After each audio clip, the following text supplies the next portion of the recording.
how did Georgia ever become the peach state before the development of toxic and costly pesticides? The way that Georgia became the peach state was after the war between the states. Farmers were looking for an alternative to cotton, and they started growing peaches, and they were very successful. Some Georgian monks on some islands off the coast of Georgia had been successful growing peaches, so they just brought them across the little canal and started planting them on the mainland, and they were successful. Now, I'm sure back then their orchards weren't as big as they are now, and the first brown rot was discovered in, like, you know, the late 1700s, I think, or 1800, early 1800s.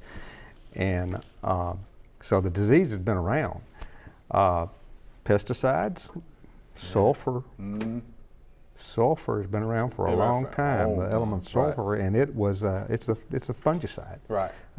Even today, commercial growers will spray, you know, wettable sulfur on their crops as a type of fungicide. So as the acreage increased, the disease pressure did too. Diseases evolve. Just like a lot of things evolve, everything evolves, and diseases evolve. Con scab has evolved to the point where it in the 20s was not effective on Stewart pecan trees. Stewart pecan trees were resistant to pecan scab. They're not resistant to it now, not because the Stewart pecan tree has changed, but it's because that fungal organism has changed. Right.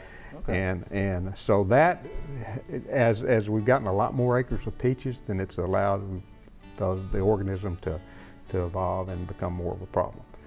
Thanks for watching the video. We hope you enjoyed. To subscribe, click below.